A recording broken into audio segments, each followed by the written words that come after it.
त्यांना विचारा. मी ज्यावेळेस पुरुषोत्तम दादा येतात त्यावेळेस फक्त सोमेश्वर कारखान्याबरोबर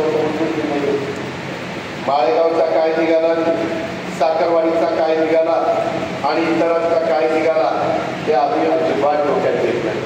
आपला जास्तीत जास्त भाव हा आपल्यावर कर्जाचा बोजा न चढता कसा निघेल हा प्रयत्न आमचा असतो आणि प्रत्येक वेळेस मी तो पार पाडतो.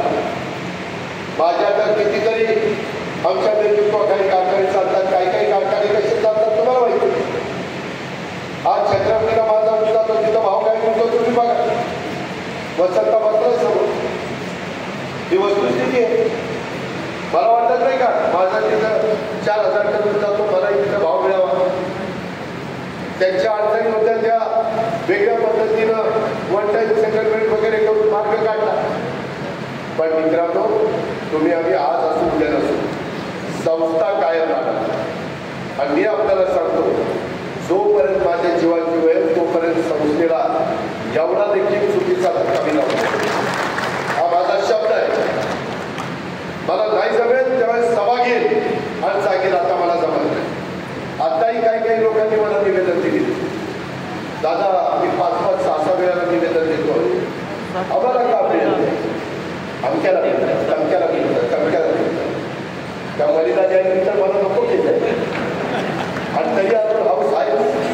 मी 100 वेळा सांगितलं, एक तर पुढारपण करा किंवा कॉन्ट्रॅक्टर बघा.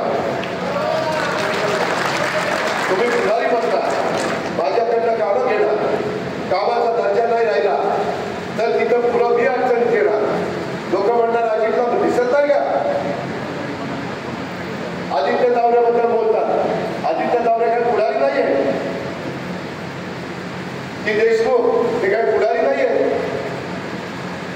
तो खत्री तो काय पुढारी आहे, तो बडेला आपला कॉलेज बांधलं किंवा आयुर्वेदिक कॉलेज बांधलं, जाऊन बघा काम कसं केलं. मी 25-15 करोड रुपये दिलेलो, अजूनही काम मी गजानन पाटलाला सांगितलंय. आणि आता आम्ही निर्णय घेतो 10 लाखाचं काम तर काढणार.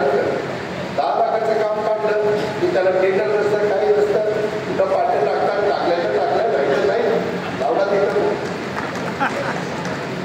ही पद्धत आणि पुन्हा लोक दादाला दिसत नाही काय दादाला पाठीमागून आहे माझी एवढी स्पष्ट मत आहे.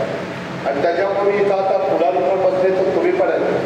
ज्याला त्या ठिकाणी आता मला वाटतं आदिलच्या मुलाचा सत्कार केला, तो इंजिनियर झाला. आदिल मला वाटतं क्रीडा खात्यामध्ये नोकरी करतो आणि त्याचा मुलगा पुढारपण नाही करत, तो कॉन्ट्रॅक्टर आहे. या पद्धतीनं मी एकमेकाला सगळं वाचूनच दाखवलं असतं. मी तुमची विकासाची कामं करण्याच्या करता निवडून गेलो.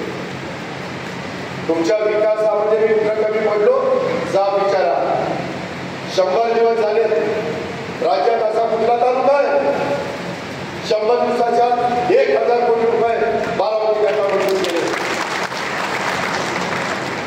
दनाई शिक्षाला बंद पाहिजे करता 450 कोटी रुपये 460 कोटी रुपये. आणि तुमच्या अशा पैसे वैद्यकीय आपलं कॉलेज त्याच्याकरता जवळपास 560 कोटी रुपये झाले, 1000 कोटी रुपये. कधी झालं होतं काय म्हणजे आज ही सगळी परिस्थिती असताना आणि तुम्ही वाचलं असेल मी जे निर्णय घेतो ते काही मी बाकीच्यांचं सारखं कुठे गेलं भेटायला फोटो काढायचा, कुणाला नमस्कार फोटोला गेला की तिथं फोटो काढायचा आणि ते सगळीकडे दाखवायचे. फोटो काढून प्रश्न सुटत नाही, तिथं बसून काम करावं लागतं, कष्ट करावं लागतं, प्रशासनावर दरार असावं लागतं आणि आपण जे काम सांगतो त्या कामाचं ज्ञान आपल्याला असावं लागतं, तेव्हा काम होतं. नाही तर अधिकारी तेव्हाच आम्हाला कुठे उठतो. त्यामध्ये नेहमी स्वर्गीय यशवंतराव चव्हाण साहेब सांगायचे की त्या एखादा कागद दिला तर त्या कागदातला माणूस बघायचा प्रयत्न त्या ठिकाणी करा. आमचे अधिकारी तर नकारार्थीच घटना वाजवतात, त्याच्या काम आहे. आपल्याला ते काम कसं नियमात बसवायचं हे आपलं काम आहे आणि त्या पद्धतीनं आपण करतो. आता तळा दिला आज माळेगावकरांनो